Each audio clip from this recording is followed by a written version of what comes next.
Bring you down here to where Bubbling Springs, where it was located. It's located off of what they used to call Hinson Creek. It's now Kill Creek. To my left, to your right, is an old corn crib, and Tom McKinney, the gentleman who wrote the biography, feels that that's possibly an original building. So thoughts are that that might have been Jack's corn crib, or corn crib for the main farm, because to my left was called Henson Town. This is when he had slaves. This is where all the slave quarters were built. There's at least 25 homes in that area. So that would have been that area. After he freed his slaves, which was way before the Emancipation Proclamation, they wound up staying here. They all felt the black Hensons, that's what they were called. They maintained the last name of the Henson family and called it Hinson Town. They all lived here well after Jack and his family moved on and wound up living in present-day Houston County, near Magnolia, or in the Magnolia area. They remained here, and from as the story goes, they called this Henson Town. To my right, this is not the Henson house, although it's very close to the location where the house used to be. Tom feels the house was probably 4 rooms down, 4 rooms up, typical plantation style home. This one looks more like 2 rooms down, 2 rooms up. But this is kind of close to the area of where the Bubbling Springs and the plantation home of Jack Henson used to sit. Right behind me, to my right, is a brand new business called Taco John's. Slightly to the left of that building, that is where Jack Henson's grocery store used to be, which place is right straight across the street called Anglin Funeral Home. That was Dr. James Smith's building. That was his home. It's now a funeral home, but that was his home and office. The original home and office was burned.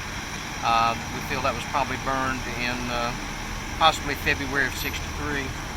But this is the area where Jack Henson's grocery store used to be. Right on the corner, and of course this is Church Street, which is right next to us here to my right.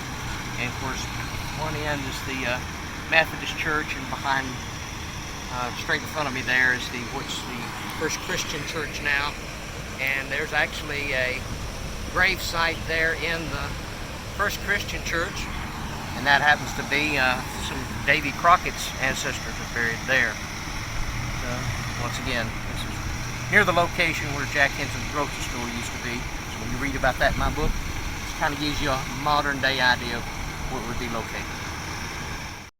Here at the Surrender House, or the Dover End Tavern, out on the Cumberland River. So if you hear boats going by, that's the reason you hear those motors. This is where it all took place. In my book we have at least 100 illustrations. The illustration on the back cover is called Waiting for Grant.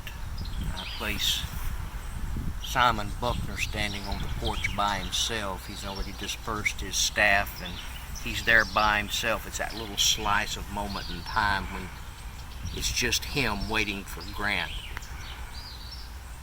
I wanted to have fresh art in the book. It's called graphic art. Basically took some of my background in making t-shirts. I used to make t-shirts for Fort Donaldson, a lot of the national parks. So I took that method of doing graphic arts and I actually started doing portraits or prints.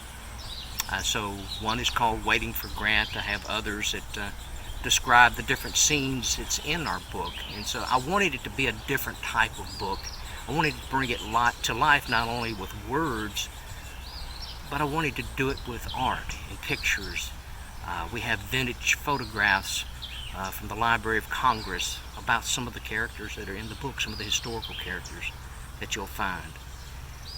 One of the things I wanted to do with the book also, there used to be a day and age to what we called, the art of making books. We used to consider books art form. And then when the Kindle came along and electronic books came along, a lot of that art went away. Not taking anything away from the writers that write those books, but the art of, putting prints together and putting images together to help tell you a story also. A lot of that art went away. And so that's what we want to do within the hills of Tennessee. So when you crack open the covers, that's some of the things you'll find, and you'll be able to see a brand new portrait called Waiting for Grant, which is of the Surrender House.